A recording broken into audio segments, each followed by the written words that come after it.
Oi, eu sou Joaquim Braga Neto, psicólogo da EDS.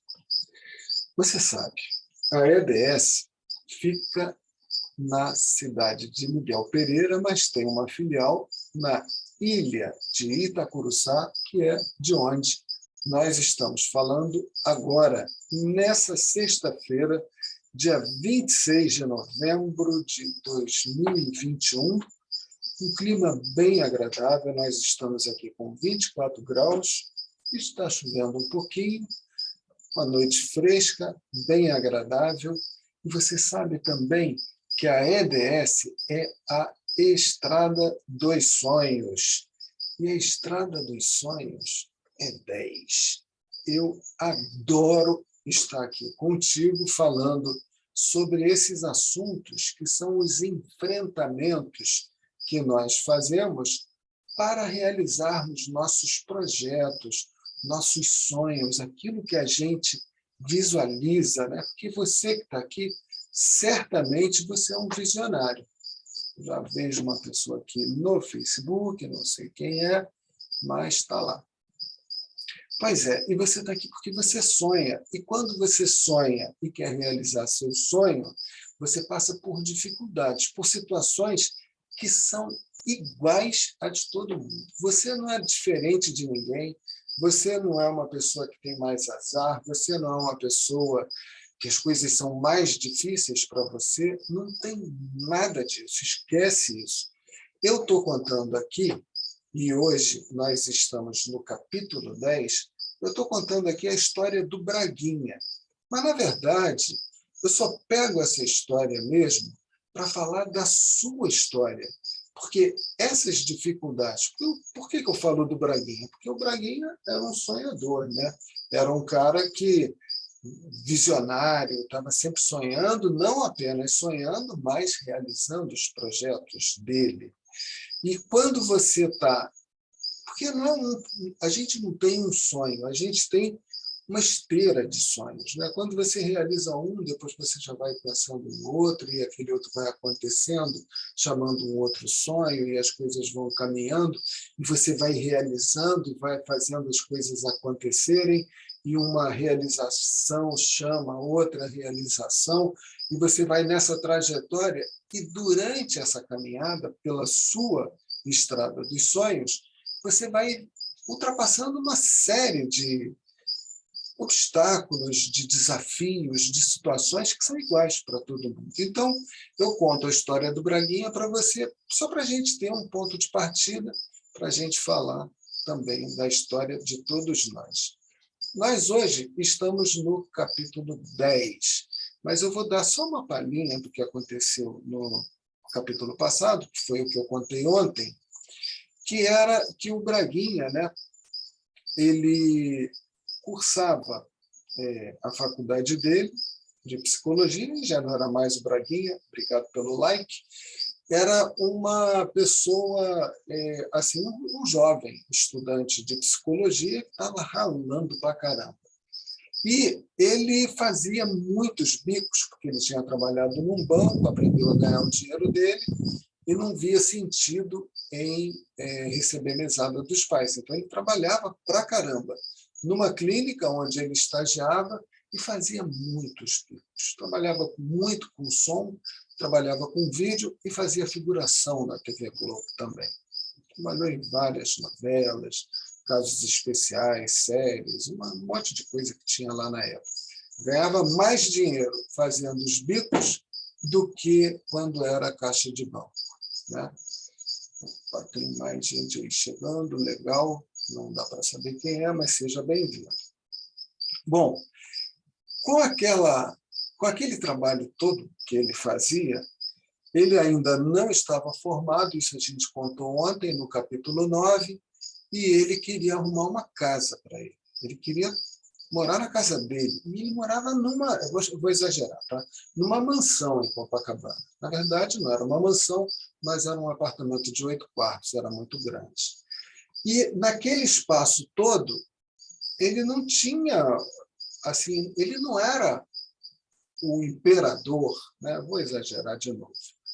ele tinha que obedecer às determinações da família dele, dos pais, né? Pai e da mãe.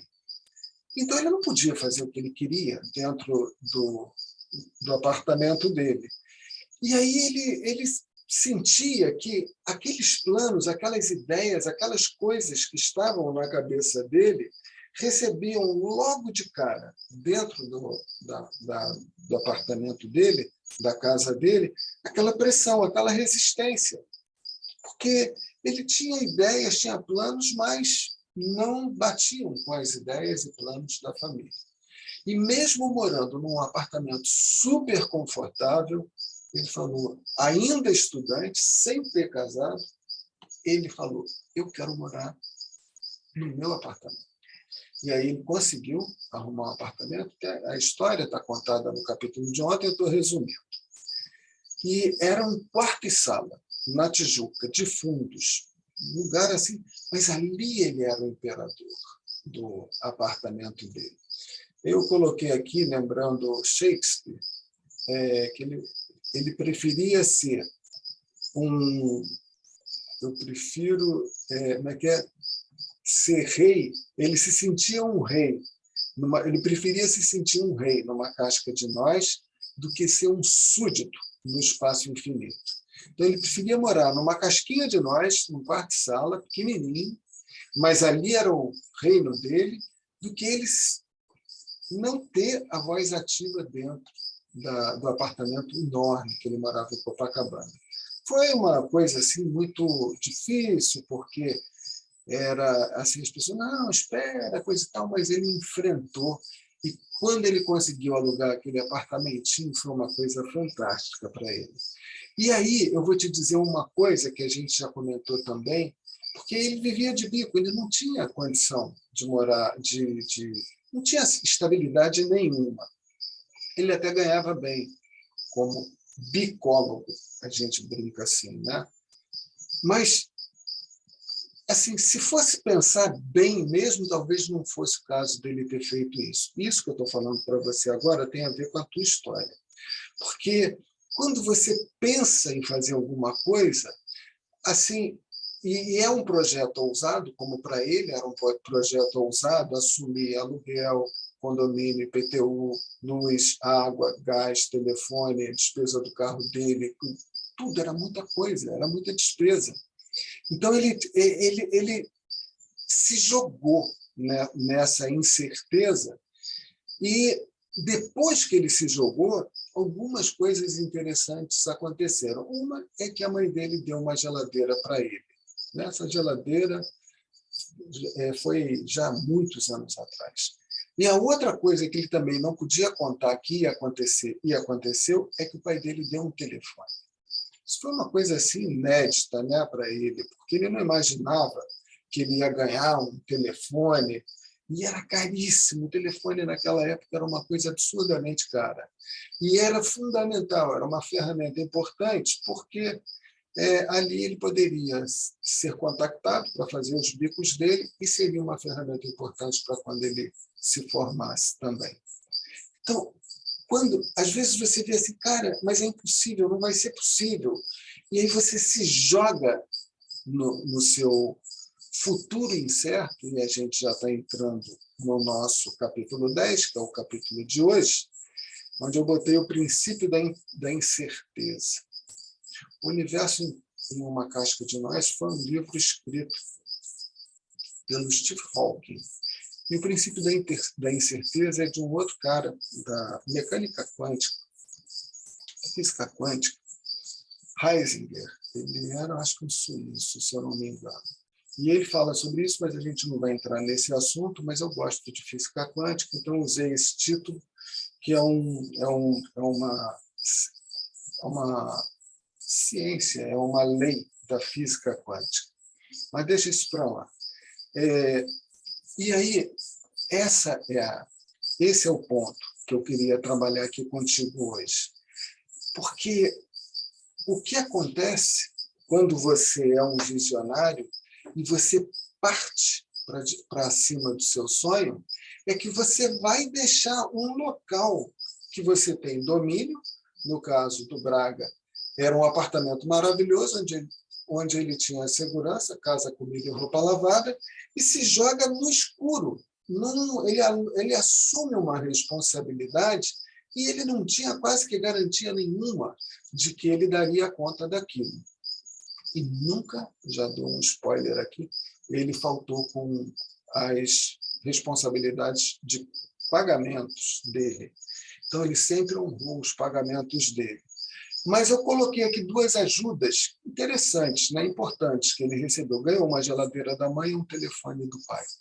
Então, quando você se joga naquele escuro, naquela escuridão, quando você joga na sua incerteza, coisas que você não contava receber, você começa a receber aquelas coisas. Então, isso é uma coisa muito legal, porque você não contava com aquilo e parece que o universo te ajuda, ele conspira a teu favor. E aí é que a gente estava falando, né? Um dia a gente estava falando sobre isso.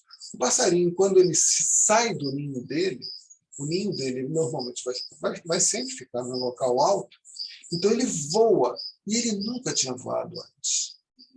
Tem na natureza dele a ideia de que ele pode voar. A ideia dele voar está no mindset do passarinho. Então, como ele tem aquela ideia de que ele pode voar, na hora que ele se joga, o voo acontece. E na hora que você se joga num sonho que é claro para você, a cada dia vem mais sinais do universo confirmando que você realmente é capaz de realizar aquele seu projeto, pode ser um projeto ousado.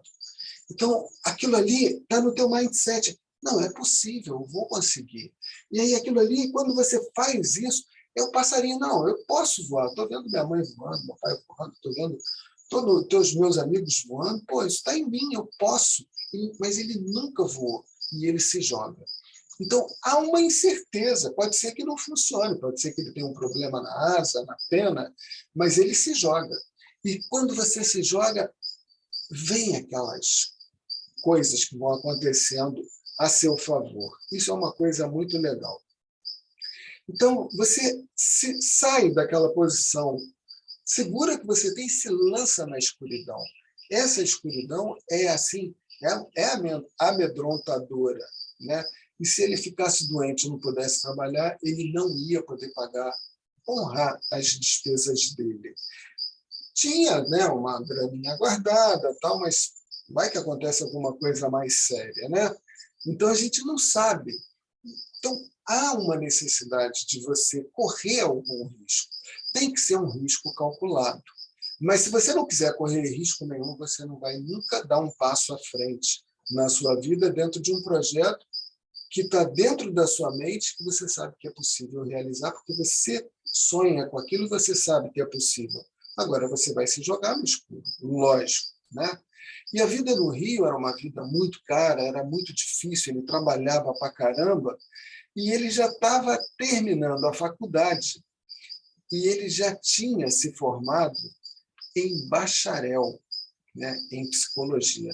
Bacharel é a única coisa que serve, o bacharelado, é para você escrever artigos de psicologia, daquilo que você é bacharel, e assinar como bacharel naquela coisa. Mas, como professor e clínico, ele não poderia assumir aquela responsabilidade dele, né? Ele não poderia nem clinicar, nem dar aula, porque ele ainda não tinha concluído a licenciatura. Então, o que eu vou dizer para você é que, quando ele está terminando o ciclo dele da faculdade, ele entra numa outra situação muito difícil. E é esse o ponto que eu quero trabalhar aqui contigo hoje. Porque ele estava ganhando uma graninha boa como biscateiro, né? Fazendo tudo que ele fazia. E cada vez ele ganhava mais. E ele sabia que, quando ele fosse entrar, né, já estava prestes a começar a carreira dele de psicólogo. Faltava um ano, mas ele já era formado em bacharel. E aí ele chega e ele tem que tomar uma decisão difícil. Será que ele vai conseguir ser psicólogo e sobreviver como psicólogo, tantos colegas dele da faculdade haviam se formado e não exerciam a profissão, colegas que estavam se formando, ele estava terminando o 8º período, faltava o 9º e o 10º, e ele tinha os colegas do 9º e do 10º período. Então, toda vez ele via colegas se formando, e muita gente não exercia a profissão. Será que ele ia conseguir?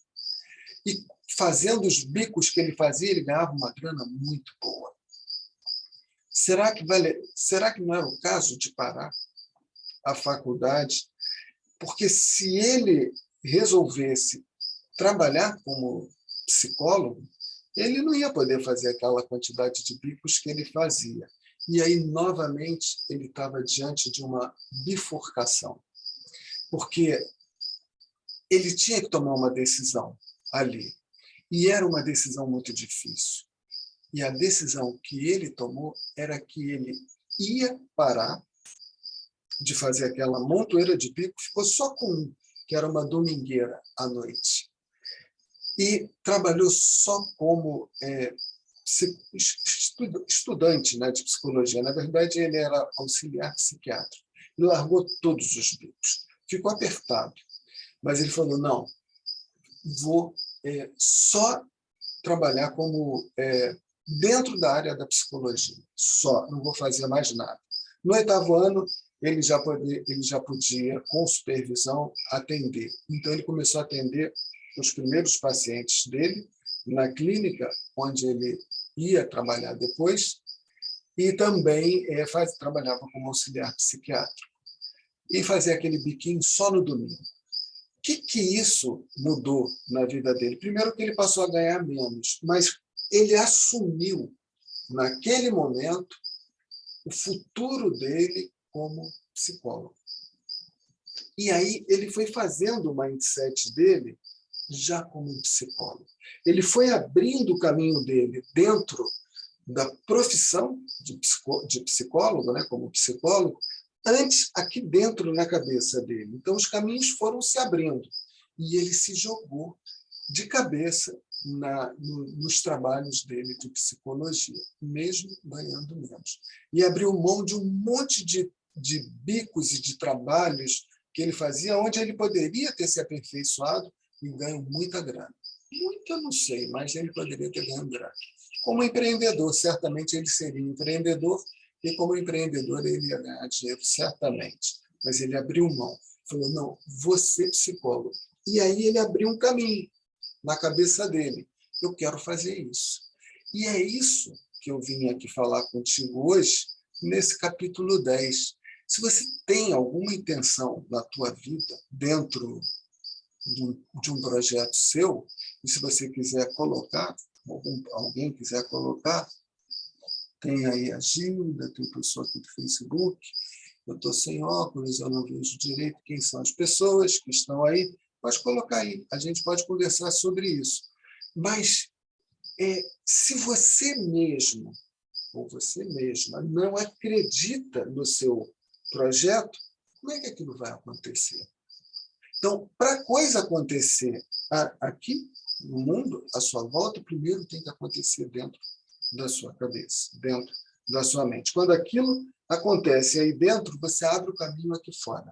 Se você não acreditar aqui dentro, o caminho se fecha aqui fora e a coisa não acontece. E não é porque você não era capaz. Você certamente seria capaz, mas você não teve coragem. Houve alguma coisa que falou, não, prefiro não ir. É muito arriscado. E o que eu estou tentando te dizer é, vai. Né? Se está aqui dentro, acredita. Porque na hora que você abrir os teus caminhos aqui dentro da tua mente, no seu mindset, os caminhos se abrem do lado de fora. Essa era a mensagem que eu queria passar para você aqui. Acredita nas coisas que você é capaz e que estão dentro do seu coração. E trabalha nelas. Porque eu vou dizer, de mim, tudo que eu acreditei, eu vim realizando na minha vida.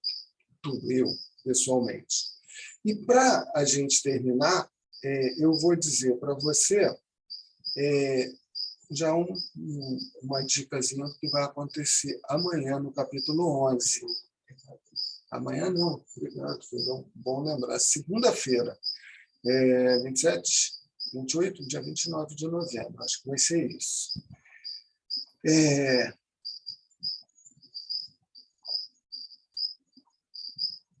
Essa ideia, né, de abrir, né, a sua mente para o seu projeto é fundamental. Então, eu queria, o que eu vou voltar a falar com você amanhã é sobre isso. Perdão, segunda-feira. É sobre isso. Quando você começa a trabalhar a coisa aqui na sua mente, as coisas do lado de fora vão chegando. É sobre isso que a gente vai falar segunda-feira. Eu vou agradecer a Maristela, a Gilda, né? E vou agradecer a você que está assistindo o vídeo também. Se você está achando essa novela interessante, coloca para a gente isso daí que você está achando interessante, acompanhar a novela, para a gente ver se a gente continua fazendo esse seriado ou se a gente entra com uma outra história no lugar. Então, agradeço a você se você colocar ali no vídeo. Pô, Joaquim, continua assim, não, tenta variar um pouco, bota um dia uma coisa, outro dia outra, aí a gente vai estudar isso. Gente, um beijo grande. Obrigado, Gilda, pelo abraço. Um beijo e até segunda-feira. Um bom final de semana para você. E até segunda. Beijos.